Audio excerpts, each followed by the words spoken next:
Hey everybody, I hope you guys are hanging in there. I find it amazing. I don't even know the word. Amazing's not the word, but insert word here, yet to be determined.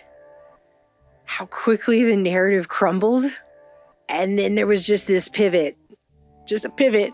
And they actually use the word pivot. I've come to hate that word. I think it's gaslighting of the highest order that these institutions are going to act like they didn't just spend the last 2 years traumatizing everyone, and now just the whole focus is going to be on war. That's insane. That is the definition of insanity. We are living in the definition of insanity. But I guess that's what it's been for a while now, so I shouldn't be surprised, right? I wish I could say that. I wish I could say after 10 years, nothing surprises me, but that just wouldn't be the truth. I'm still shocked all the time by the depths that things have sunk. And I meant to do a video on this actually last year, but last year didn't let me. So here we are. We tried as hard as we could back when we were making The Minds of Men to find every single book we could that was even remotely related to the subjects in that film. But, you know, we're just two people. And even though we spent countless hours at a very large multi-story library amassing research for this film, there were a few books that would have been really useful at the time that just slipped through the cracks. And one such book is Man in His Future, which is an edited collection of presentations that was published in 1963 that were discussed at a Ciba Foundation seminar on the topic in London. And I had to look Ciba up, and I don't know, is it Ciba, is it Chiba, it's CIBA. I had to look them up because I'd never heard of that before. Today, it's a cycling foundation. But that's only because the original Ciba, I guess I'll just call it Ciba for the rest of this video, and if it's wrong, I'm sorry. It's today, that foundation is today known as the Novartis Foundation, which changed its name when the Swiss pharmaceutical company Ciba made a $36 billion merger back in the mid-90s with Sandoz, where LSD was discovered. The Ciba-Sandoz merger was the largest corporate merger in history at the time, forming what is known today as Novartis. The foundation became the Novartis Foundation and then later referred to itself as the Novartis Foundation for Sustainable Development before it dissolved in 2008, merging with the UK-based Academy of Medical Sciences, one of the 4 UK national academies alongside the Royal Society. Just before I even get into it, I want to say that I am still floored all of the time when I come across things like this at some of the stuff that men revered as scientists actually put down in print and put their names on back in the 60s and the 50s and stuff like that. I guess over a decade of doing science under a blanket of national security with a Cold War going on just really emboldened people or something, or it just, that's the thing when we try to study history, like you can think back on that time, but you can't really place yourself. It's very hard to put yourself in the mindset to really see things through that lens of wow, you really said that. You really said that. You put that in print and you put your name on it. If you've ever taken the time to read Dr. Jose Delgado's book on the Psycho-Civilized Society, then you know exactly what I'm talking about. What you reading there, Aaron? Well, the title is Physical Control of the Mind. And what I think the author has in mind here, based on what I've read so far, which is like half, is he wants to physically control the mind in order to have a more psycho-civilized society, which just sounds crazy. It's a little mind-blowing. So this is called Man in His Future. Some of the things they say in here, again, I can't believe they said them and then printed them in here. And remember, this is an edited volume of what was said. So these are the things they chose to leave in here for everyone else to see. So if that's what they printed, I can only imagine what was left out, okay? And the book opens with Dr. Julian Huxley. First Director General of UNESCO, avid eugenicist, even after it fell out of favor in the Nazi era, grandson of Darwin's bulldog T.H. Huxley, brother of Brave New World author Aldous Huxley. And Dr. Julian here minces 0 words when he talks about an interest in our psychometabolism and says things like man is on the threshold of stepping into a phase of self-conscious evolution, and then goes on to say, quote, as regards our individual minds, the main aim must be to canalize their development so as to reconcile or transcend conflicting drives and impulses, and to develop effective psychological bonds with other individuals and with nature around us. Much of this will be psychotechnology. Period. End quote. Just bam. We're going to make that happen, and we're going to use psychotechnology to do it. Do you ever wonder, in today's context, what is psychotechnology? Because I don't think it means what the average person thinks it means in regards to the things they use every day as just neutral, supposedly neutral technology. This, he continues, quote, will help us to correct various unfortunate tendencies. The tendency to find scapegoats for one's own guilt, the tendency to put off one's own responsibilities onto someone or something else, as when we ascribe our own wishes and purposes to the state or to God. It will help to prevent us discharging our own aggressive impulses and our hates in wrong and dangerous ways, and help us to avoid reification, erecting abstractions to the status of real entities, thinking that there is any such thing as truth or virtue, end quote. As for the presenters, you have cyberneticians on this list. You have MK Ultra connected people on it. In fact, you have Hudson Hoagland giving a presentation that's straight up called Potentialities in the Control of Behavior. And if you've forgotten Hoagland, I'll just recap that he and Gregory Pincus, a man who he co-created the birth control pill with, both formed the Worcester Foundation for Experimental Biology in Massachusetts back in '44. Promoters of this professional institute in family planning see these sessions as something of a breakthrough. They say 5 years ago these meetings could not have been held because of religious resistance, private feelings, and the first one's still best. Hi, how much more film you got? Which was the location of MK Ultra Sub-Project 8's experimentation on LSD under Hoagland's co-author Robert Hyde, who was also contractor on sub-projects 63 and 66. A leader in the study of electrical brainwaves, Hoagland, who also studied everything from population control to spiritualism and UFOs, took money from the Scottish Rite for the LSD research. He's in here talking about the potentialities and the control of human behavior, and immediately he quotes Julian Huxley because you always quote the boss, right? Then moves on to say that we're cybernetic organisms controlled by negative feedback, including our own internal environment, our hormonal balance, our cardiovascular control, temperature, our brains, and that free will is an illusion. And then he says that while we understand the misery of tyranny, we often fail to recognize that we're already controlled in a variety of ways in society, from our parents to the government. Then he name drops Pavlov and summarizes his whole justification for behavior control by stating, quote, recent studies of learning and memory may, however, in the not too distant future, come to have practical applications in education or for the exploitation of the public by propaganda. The major question is, who controls whom and for what purposes? The role of the behavioral sciences in establishing ethical beliefs and the operations of conscience are pregnant with the potential benefits and dangers for mankind, end quote. And the behavioral and social sciences, if used wisely, can be of great assistance in helping with dangers like the population explosion, which he says, quote, demand new ways of thinking and behaving. So he's straight saying you have no free will. And it's really just going to come down to who gets to decide what's ethical. And let me just remind you, this whole thing is kicked off by Huxley, who is an avid eugenicist. Even after eugenics fell out of favor, he was saying, we just got to get people to accept it. We got to find a way to do that.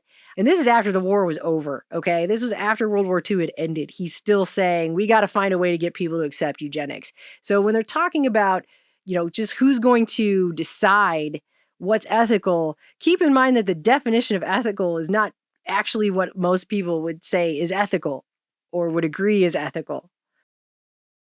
And these guys were the experts at the time. So they're all going to sit around and make decisions and set policies and put things out there that the majority of everyone not only never voted for, they weren't informed that this is what they were going to do. When it came out in the 70s that all of this illegal, unethical experimentation was going on for decades and decades, most people had no clue that that was happening. So there's a lot of pretty talk about democracy, but it's not what is in practice when it comes to these technocratic scientific dictatorships. It's just not, because it's already built in that the average person is not an expert, and so therefore their opinion isn't educated enough to be included in these considerations. And it's really creepy to watch some of these panels in the present day communicate on these issues, because it's usually just a bunch of people sitting around basically doing the academic equivalent of smelling each other's farts on how intelligent they sound and how many $5 words they can fit into one sentence while they kiss each other's butts. But there's not usually a person sitting up there going, and what if this all goes wrong? And here's 10 ways I can think of just right off the top of my head in less than 3 minutes. You don't see that person sitting up there, do you? I never do.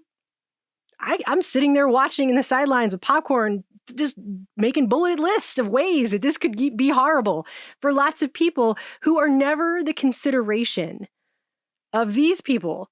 It's like they need someone else to come be in there who's connected to the people on the level of not scientific experiment, not scientific end product, but a person, a human being. And they don't have that person. That's what's so horrifying about it all. I mean, it's horrifying anyway in many ways to just have panels of so-called experts making decisions that are not voted on, not considered, not really told to the wider public. I mean, most people are not watching these panels or reading these books. So they're just not going to know that their lives are being determined, the future of humanity is being determined, all of these things are happening, and they're just not going to even know that that's happening. But they don't even usually have the pretense of consideration. And when they do have something having to do with the ethics, well, it's very interesting, because the definition of ethics, or what certain groups of people would consider ethical, is just really not probably what the majority of everyone else would consider ethical. There's a lot of different definitions out there on what the ends justifying the means actually does mean at the end of the day. I haven't even gotten into the discussion that's actually in here on eugenics and genetics, which features Francis Crick, English molecular biologist, biophysicist, neuroscientist, known for his pivotal role among James Watson and others for deciphering the helical structure of DNA and promoting the theory of directed panspermia, the notion that organisms were deliberately transmitted to Earth by intelligent beings on another planet, which I know because in 1953 he stated, quote, organisms were deliberately transmitted to Earth by intelligent beings on another planet, end quote, and then went on to write the book Life Itself, where he furthers that argument. So this is the kind of panel of people that are here discussing man's future, the future society, the one we're living in now, actually. And it's just pretty mind-blowing in a lot of ways, especially now in 2022, to go back and reflect upon what is being discussed here. But the thing that made me decide to actually turn on a recorder and talk to you guys was a section led by cybernetician Donald McKay, which, if you've seen the film Minds of Men that we put out, we quote him several times. He was a member of the Ratio Club in England, which is a counterpart to our Macy's cybernetics group here that was here in New York City. And he's discussing machines and societies, and more specifically, models as predictors and societies as cognitive information systems. And I just want to read a little bit. There could be no question that an accurate information flow model of a society could be a powerful tool in the hands of anyone, government or elsewhere, who wanted to predict or manipulate social processes to his ends. If the predictor himself were sufficiently isolated from that society and could gain the information to keep the model up to date without significantly disturbing it, then his power might in principle seem unlimited. And he goes on to talk about the behavioral characteristics of the units of a human society, which Again, when scientists separate themselves from everyone else and start talking about us as units of the human society, there's a disconnection there that makes it so creepy to know that these people are instrumental in what's happening. Because it's as if they're disconnected. It's like watching a World Economic Forum presentation. Just on an aside, I'm digressing, but you watch these World Economic Forum presentations and people are up on stage and they're in front of a camera and they're talking about things like mass suicide, technology that's going to alter the function of the brain, all of these kinds of things. And they're doing it in a way as if they're somehow separate, as if they are on another planet watching us from the outside, that they're not actually part of this very society, that they're sitting up there talking about all of this insane stuff. It's crazy.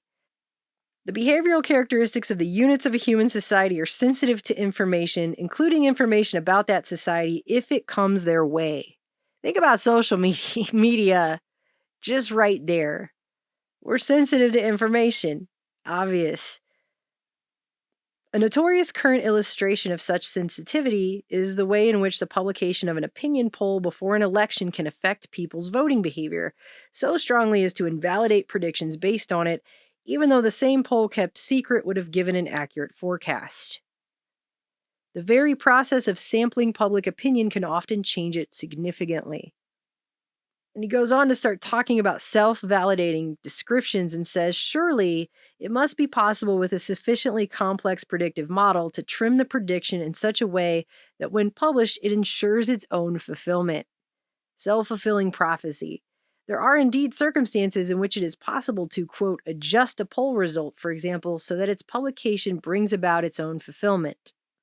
There is, moreover, an obvious objection to such a procedure at a more fundamental level.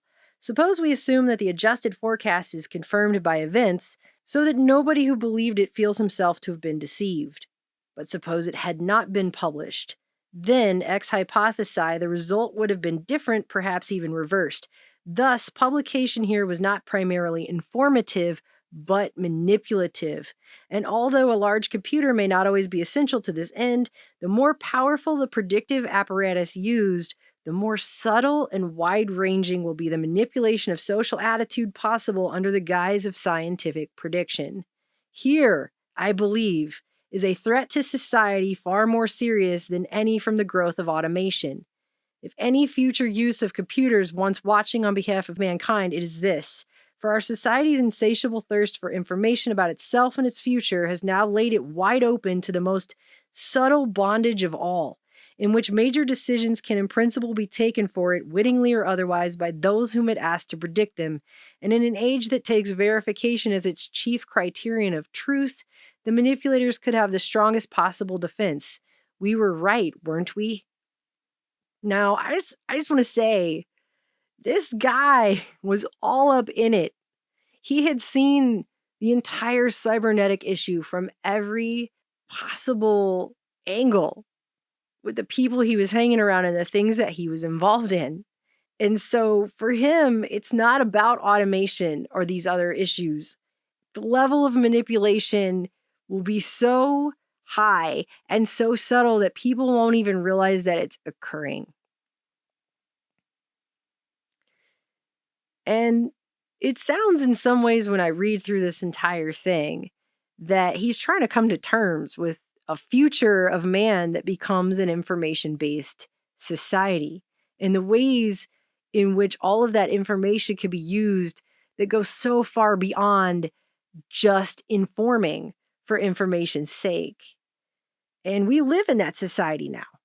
Scientists in this country created something called the sentient world simulation, which is a synthetic data mirror of the real world with automated, continuous calibration with respect to current information, major events, opinion polls, demographical statistics, economics reports, shifts in trends, blah, blah, blah, all of it, right? A one-for-one data mirror of reality, which was originally designed supposedly to help Fortune 500 companies with strategic planning. But it's currently being used by the Department of Homeland Security and the Department of Defense to simulate crises in the US, okay? And the goal envisioned by Alok Chaturvedi, director of Purdue University's Synthetic Environment for Analysis and Simulations, was for the sentient world simulation to be, quote, a continuously running, continually updated mirror model of the real world that can be used to predict and evaluate future events and courses of action. In this 2007 article from the Register, it lays out how this is giving a node to reflect every man, woman, and child on Earth. But then it goes on to specifically state that the sentient world simulation, quote, provides an environment for testing psychological operations, or PSYOPs. We are also requesting that your team of advisors include a senior officer who is thoroughly experienced in psychological operations. Very well, sir. I think we can provide you with an expert on the subject. So that military leaders can, quote, develop and test multiple courses of action to anticipate and shape behaviors of adversaries, neutrals, and partners. So that would be everyone, wouldn't it? And then it goes on to say that it replicates financial institutions, utilities, media outlets, and street corner shops. By applying theories of economics and human psychology, its developers believe they can predict how individuals and mobs will respond to various stressors. Again, this is from 2007. So they've had this for quite a while, and I would assume that it would only get more sophisticated over time as more data points are continuously added in, updated in real time. Sounds fun, right? But back in August, just a few months ago, time is kind of weird these days, but an article came out in CNET. The Pentagon is using AI to predict events days into the future. So it's like a giant crystal ball now.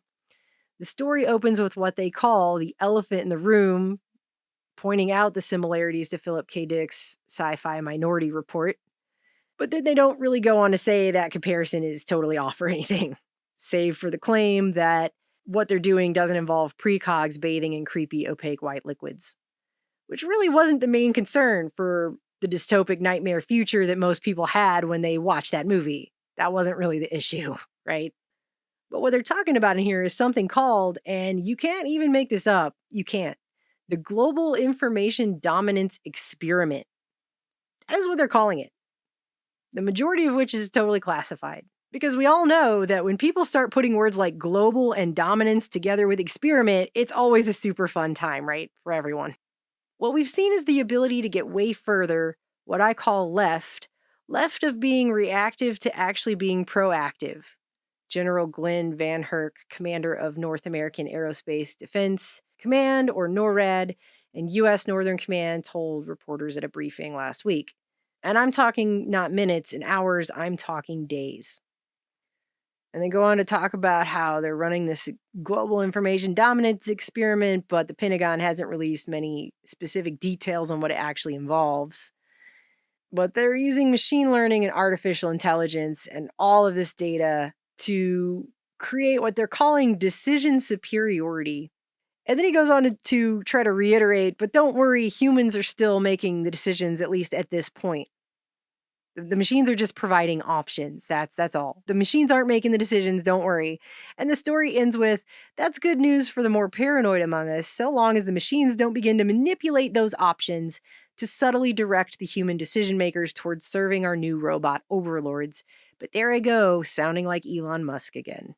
So even the people in the CNET article are like, yeah, that's not really all that. It doesn't really make us feel all that much better. I mean, I'm glad you said that, but obviously it's a hop, skip, and a jump to the next phase there.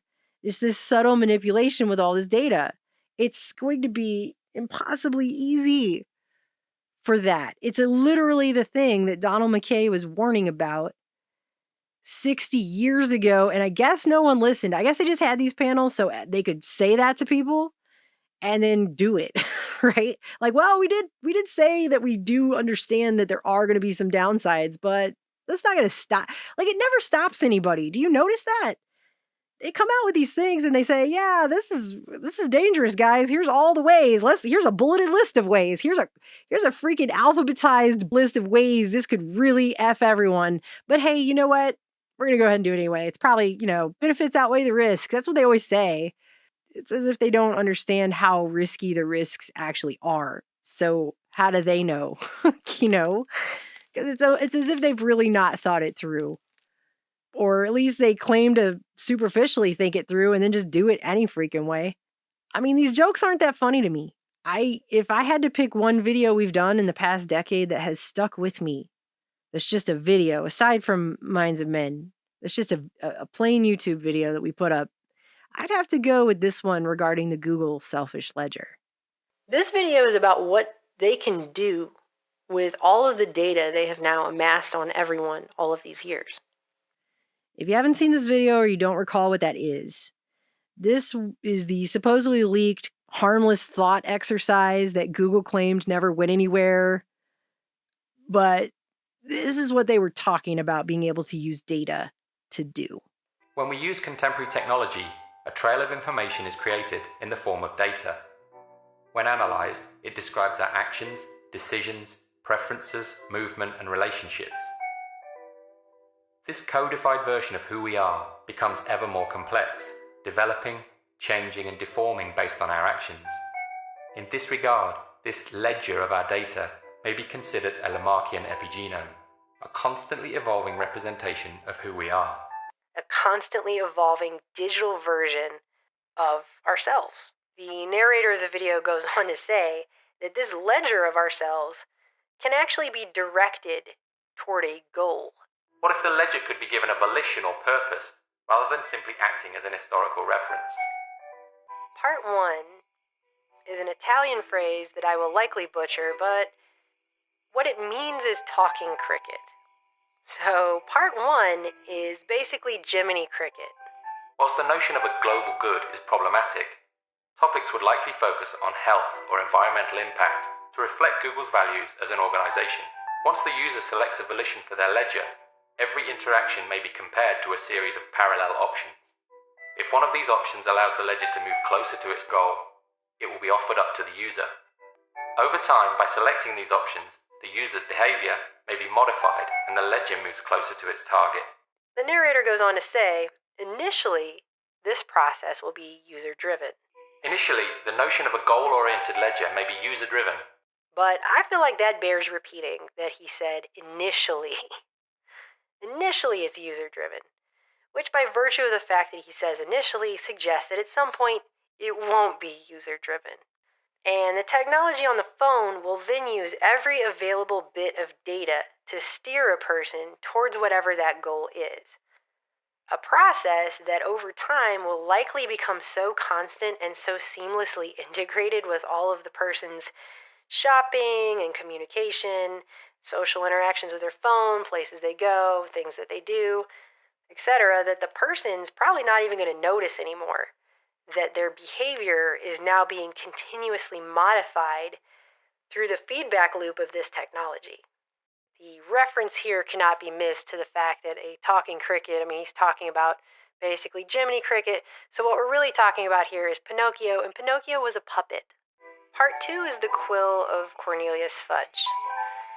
If you're familiar with the Harry Potter series, Cornelius Fudge is the Minister of Magic, and his quill is a self-writing quill. It writes by itself. So the part 2 is about a pin or a tool that works on its own. As this line of thinking accelerates and the notion of a goal-driven ledger becomes more palatable, suggestions may be converted not by the user, but by the ledger itself. In this case, the ledger is missing a key data source, which it requires in order to better understand this user.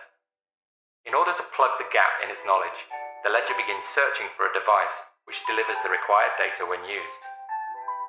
From this list, the ledger begins sorting the options most likely to appeal to the user in question. In situations where no suitable product is found, the ledger may investigate a bespoke solution. By analyzing historical data, it is increasingly possible to discern qualitative information such as taste and aesthetic sensibility, which may be used in the creation of a design proposal. A custom object may be created to trigger this user's interest. So in part 2, the computer will start making decisions using the person's data without them even realizing it. Ways to sell them items that help the computer plug the gaps in its knowledge that will then help it to further modify the behavior towards the goal. The person is no longer making decisions using the computer as a tool. But the tool itself is now gaming the person and steering that person towards making the decisions that the AI, I guess, has determined that person should make to reach the end goal, which the person, again, initially they signed up for this process. Initially, it's a user-driven process. So where's all this headed? Well, part 3 is a Latin phrase, unus pro omnibus, which means one for all. Considering this data through a Lamarckian lens, the codified experiences within the ledger become an accumulation of behavioral knowledge throughout the life of an individual. It becomes possible to make increasingly accurate predictions about decisions and future behaviors. Our ability to interpret user data, combined with the exponential growth in sensor-enabled objects, will result in an increasingly detailed account of who we are as people. As these streams of information are brought together, the effect is multiplied. New patterns become apparent and new predictions become possible. As more and more people go through this process, Google is able to develop a species-level understanding of social problems in its users. The understanding that everyone has been driven towards is based, like he said at the beginning, on Google's values. In other words, society will understand what they want people to understand and how they want them to understand it as a whole, all together. And I guess we literally become an AI-driven herd, which leads us to behavioral sequencing. That's right, behavioral sequencing. As the examination of protein structures paved the way to genetic sequencing, the mass, multi-generational examination of actions and results could introduce a model of behavioral sequencing. As gene sequencing yields a comprehensive map of human biology, researchers are increasingly able to target parts of the sequence and modify them in order to achieve a desired result. As patterns begin to emerge in the behavioral sequences, they too may be targeted. The ledger could be given a focus, shifting it from a system which not only tracks our behavior, but offers direction towards a desired result. And we've been saying that these kinds of discussions need to be had for a long time now, but apparently these discussions were being had 60 years ago, and nobody didn't stop anybody from doing anything. And it's not just a thought exercise. They already have patents going down this road and have had them before this thought exercise even happened. Like this one, which is supposed to help the user modify their own behavior. And at first glance, it seems really useful, right? If you're supposed to be somewhere at 3 o'clock and you do something that takes you down the wrong road or might make you late, then the computer is going to warn you. It's going to give you an alert to let you know, hey, you're supposed to be at this place at 3 and you're all the way over here. Time and distance wise, you might have an issue getting there on time. That's really useful. That's a helpful thing. Then you start reading down into the patent and there's some other little things that just kind of stand out. Like if the computer has determined that you shouldn't be drinking and you look up wineries on your phone, it's going to trigger an alarm. And then if you're somebody like me, you see that and you start to think of all the ways this could be used that could be very negative. I'm just saying, when we look at these technologies, as a society, we have tended to look at them only in the light of what is the best things that they could do, without really weighing and balancing out what is the worst way this could possibly be used. I mean, if you're the one who's in control of that technology and you have full consent on every single thing that it's doing all the time, that's one thing. But what if you didn't? What if you didn't? And how would you even know at a certain point that you didn't? Which isn't even to digress upon the fact that if we start letting computers make all of our decisions for us, at what point do we start losing decision-making skills, critical thinking skills? At what point do those skills start to become blunted over time? And then think about that over generations. I'm just saying, is it not obvious? So through meta-analysis of our user data, they will be able to help make leaps in our understanding and offer a direction towards a desired result. But whose result is that ultimately going to be when you're steering everyone together? I mean, this is a herd. This is a hive. This is not my individual preference or someone else's individual goal. This is now the steering of society at large through this process.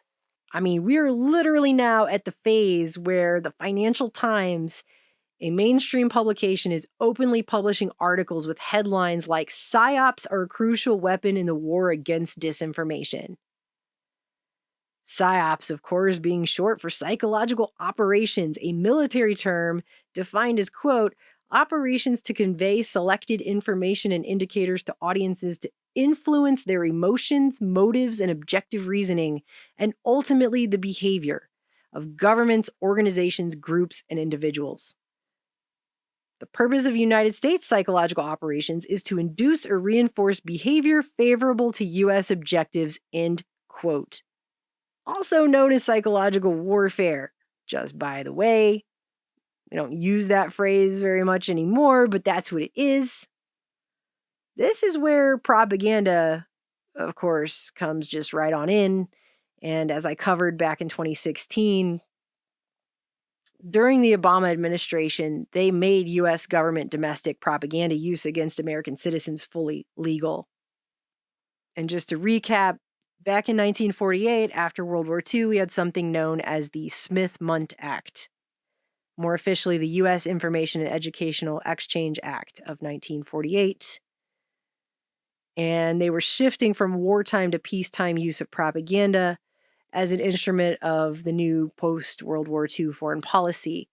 And the act specified at that time that State Department propaganda operations could only be implemented strictly outside of U.S. borders. In the digital world, there aren't borders, right? But the first restriction on this act was specifically to prohibit domestic propaganda dissemination, with assurances that Congress, academia, and the mainstream media would filter out our government's foreign propaganda from American citizens.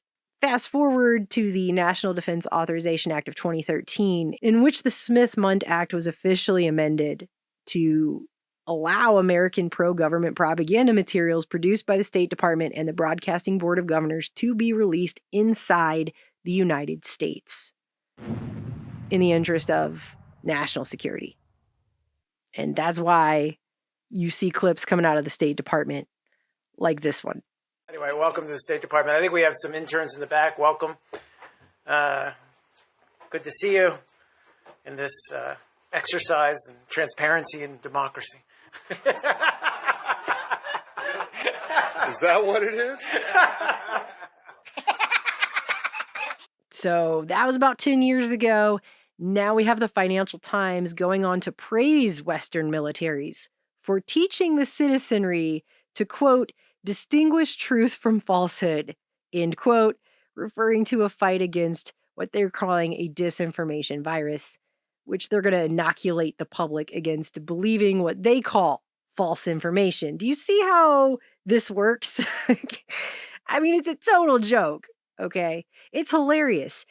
In 1948, when Congress decided we ought to have an overseas information program on a more or less permanent basis, Mr. Allen was put in charge.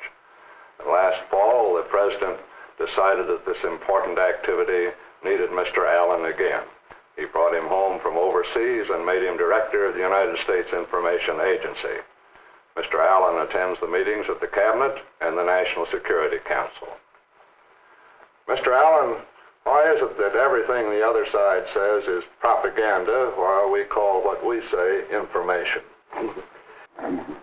Considering the privatization of public discourse on the social media platforms of giant tech corporations, which has ultimately turned into basically this really homogenous, one-sided conversation about everything that's been going on for the last 2 years, the censorship is completely out of control. Things that certain people were kicked off several months ago for saying are now being confirmed in mainstream media headlines today. I don't know. I have never lived through a time in my life where the people were so deeply divided as they are now. Even after 9/11, I don't remember it being like it is right now. People on one side of this make-believe aisle keep fighting with people on the other side over whatever's going on, what shiny things are being dangled today. And they don't even realize that whatever's being argued about today is irrelevant. The people that are running things, they're not even focusing on what's happening today. They're doing things using data modeling predictors that are like about shaping the future. It's not even about what's happening now. I don't think people like, I barely understand it. And I've been studying it for a decade from obviously an outsider perspective, but I don't think the average person realizes like how far down this road we are as a society. The things that can be done with data now, just data and algorithms. They don't need nuclear weapons, you guys. They don't need giant guns and tanks and all of that whatever. They don't need it. Creepy hopping robot dogs. Like, they don't actually really need that. They don't need any of it. You see what I'm saying? They have everything they need with AI, machine learning, some algorithms, and all of your data. That's all they need. They don't need any of that other stuff. It's irrelevant. And they'll use it to scare the crap out of everyone and continue to control people through fear narratives and threats and intimidation, but they don't even really need to do that. I think almost in a way they're doing it just because that's what everyone's used to or something. Because they don't actually need to do any of it. The subtle manipulation just through the data, just through the algorithms, is such an incredible weapon.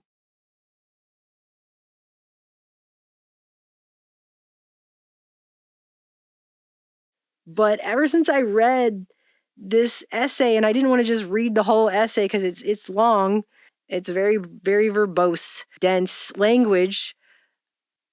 I've been thinking over this ever since I read it 2 years ago, and I haven't stopped thinking about it. And then these things keep coming out, and I'm just like, here we are. We're here. This is it. And people do not, it's as if people don't realize, like, we all, society, we have all stepped off the platform, you guys, and got on a different train, and people don't realize we're not even in the same reality. It's just not the same. And it's hard to comprehend and wrap your mind around it, because when we make decisions, we look at things in terms of things that happened in the past and how it relates to now. That's how your brain works. You take in your sense data of what's going on now, and you make calculations in your brain based on things that have occurred, but we don't live in the place where things occurred anymore. That's what I'm trying to say. Like, it's not even the same place. People are still fighting with each other and amongst themselves about the scraps of whatever's going on in the daily press as if we are, but we're not. That is what I'm trying to say. And I know this is not going to resonate with everyone because it is a very weird, hard thing to wrap your mind around, but I know some people feel what I'm saying, and they have known it for a long time. This is why people like Elon Musk, regardless of your opinion of him, this is why people like him were coming out saying some of the warnings they were saying. Not that anyone, I mean, obviously all of them just went and did it all anyway. But I guess they have to say, here's the warning, just so, like, you know, it's revelation of the method they call it or something. It's just the days of being blissfully unaware of what's happening. It's not going to continue to work really well for people. I think I would liken it to, the movie Mother by the guy that did the movie Pi. I am not in any way suggesting you watch that movie. That movie's kind of traumatizing, honestly. But how he does it, as far as if you were looking at it from a film critique perspective, towards the end of the film, the scenes just start bleeding one into the other, and they go faster and faster and faster, and the camera gets crazier, and it gets to the point where just watching it actually made me feel actually just nauseous because of how fast they were going from one concept to the next, and my brain could not keep up with it. Almost at a certain point, it just felt like being on the craziest roller coaster ever, but it was just a movie. It was pretty hard to take, I felt like. And that's how this is going to be for people who are trying to keep up and throw themselves into the worldly ideas of what they're presenting to everyone. It's just going to move faster and faster and faster and faster to where you will need to pull yourself back and take a break. And I think it's going to tear some people apart to try and continue to entrench themselves mentally in how fast all of this stuff is about to start happening in society. It's already been hard enough as it is, People are out there right now walking around in a stupor. I mean, every time I leave my house, I see people driving off the road. They're just, they're in a car. They're behind the wheel of a 2-ton death machine and they're just drifting off the sides of the road. Like they're not even here. Maybe they don't know where they are anymore. I don't know. I was at the grocery store last week and there was an empty meat section.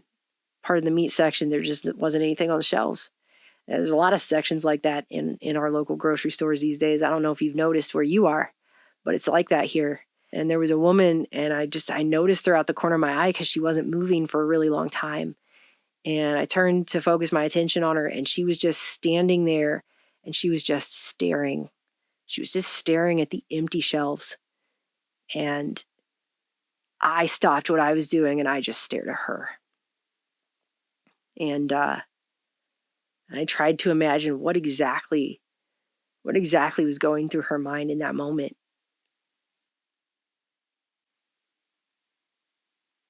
Every corner of this is telling you that we're not in Kansas anymore, right, Dorothy? We're not in Kansas anymore.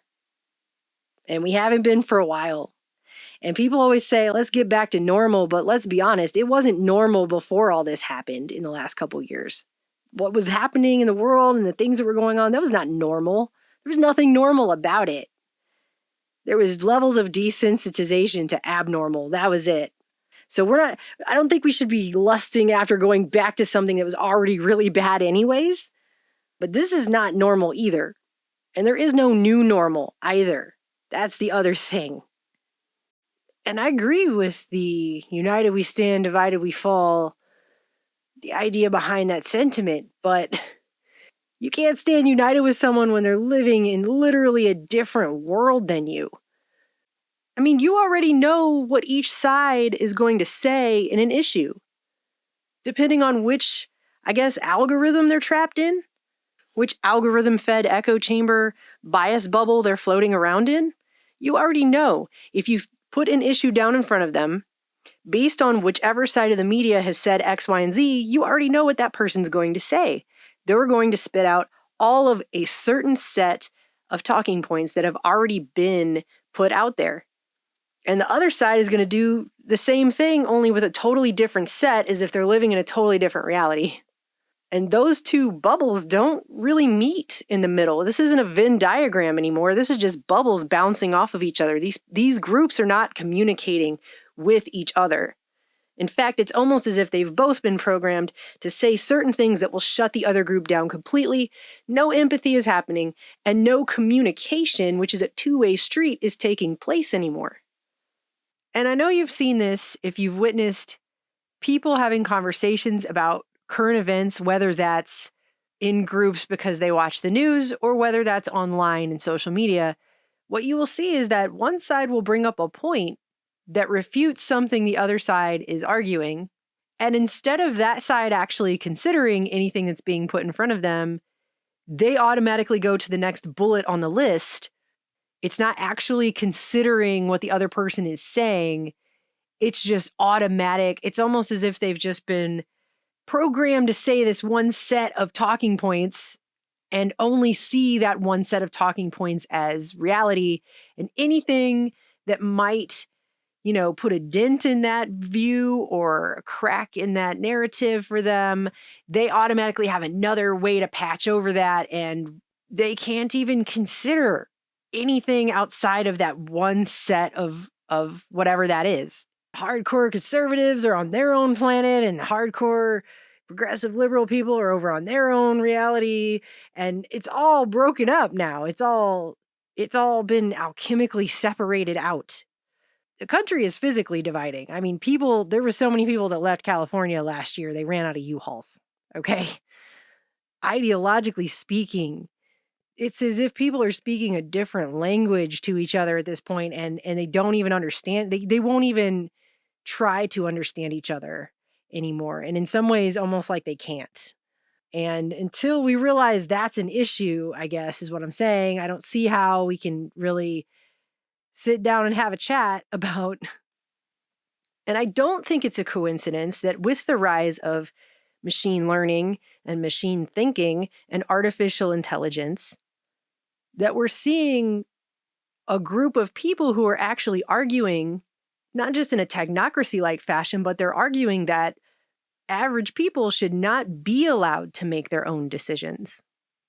Now that the machines are rising to the point that we're watching the artificial intelligence be implemented, you actually have whole segments of society who are making the argument that you shouldn't be making your own decisions about things.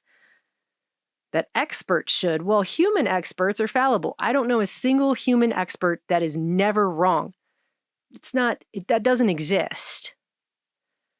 But I guess at some point they'll be saying computer experts are never wrong.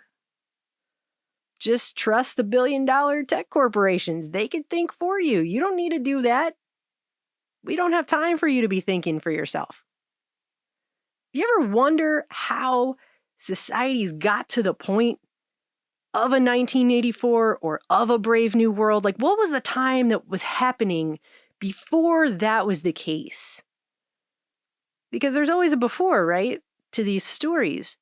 And when I look around, I feel like that's what this is. It's like the prequel to that time. Those were supposed to be warnings, not instruction manuals. And I know that's a cliche that's been used a lot, but come on. But how can people pull themselves up out of algorithm-driven bias bubbles if they don't even realize that they're in one? These are just questions I have. I'm just asking questions. I don't believe there's ever such a thing as a stupid question. I think we should always be allowed to ask questions, at the very least. And I don't know about you, but I think it's extremely creepy that no matter what the issue is, there's a set bulleted list of responses to that issue that seems to be put out there.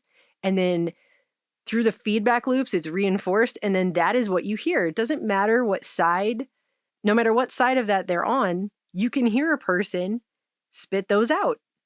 It's fine if that's what you think on the issue, if that's really your feelings on the matter, but it just, once you've heard the same things come out of so many people's mouths over and over and over, then you see an article in Scientific American talking about how everything's a simulation. And I'm not ready to get into a existential debate about simulation theory, but I might have an interesting discussion with someone about the feeling of things feeling very simulated when you have people just parroting these talking points, everything they're going to say, whatever algorithm they're stuck in, within the social media loops, within the mainstream media loops. And that's the thing about this manipulation that Donald McKay is talking about. People typically know what that is when it's in a movie, right? When there's the formulaic, maybe rom-com, and there's always that moment where they fight and it looks like everything's over, but then they come back together and they do the swell of music. And even people who aren't normally emotional at movies are like tearing up a little, like, that was pretty sad, I can't believe it. But they know that there's a little bit of a manipulation going on there, and they signed up for that when they decided to watch that movie. The way they did the lighting and the way they put the music under this emotional moment is going to have an emotional effect. And most people can pick that out, and they're aware of it, right? Now let's step back a bit.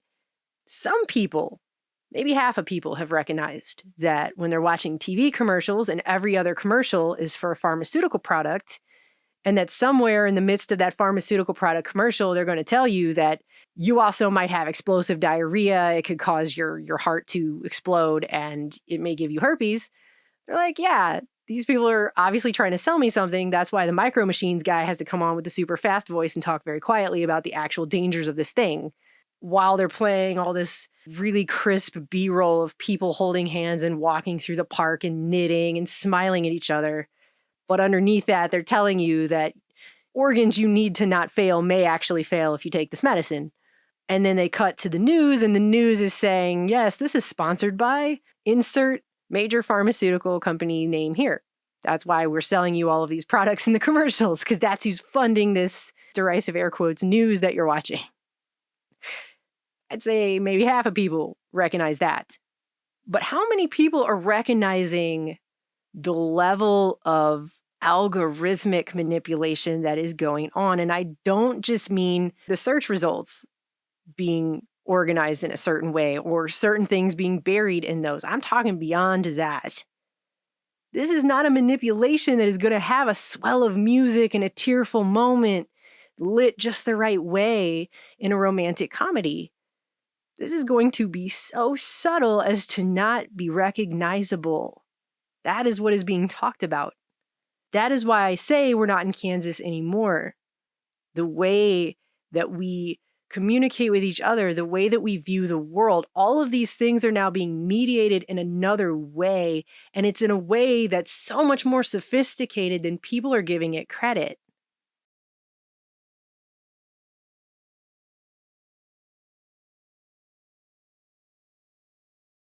But there's one thing that's never really considered in these books, in these panels with these scientists when they're having these discussions. And that is whatever the word is you like to use for the human soul, the human spirit. That thing that no matter how many charts of physiology they pull out of the human being, they can't take out a stick and point to it and go, here's that thing, it's located right here, let's get it. They can't quantify that. They can't turn it into data. They can't measure it. And while it appears they're trying to trap it in a box, I don't know how that's really going to happen. There's a human factor that is just not something they can mechanize as much as they'd love to and as much as they've apparently tried.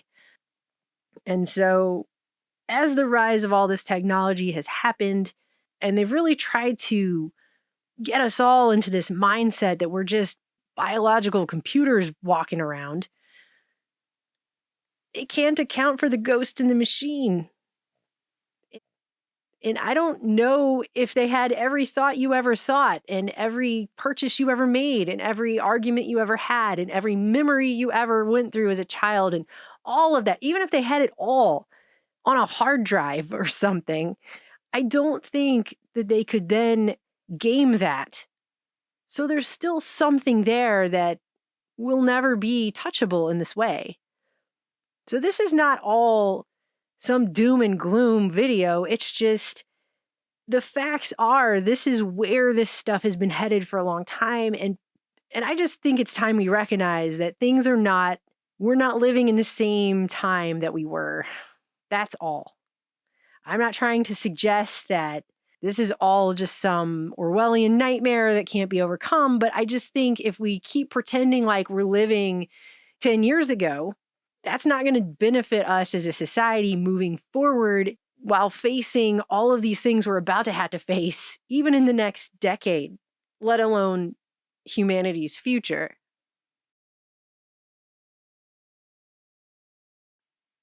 To the people that needed to hear it, I hope that made sense. And to everyone else, I'm sorry if it didn't.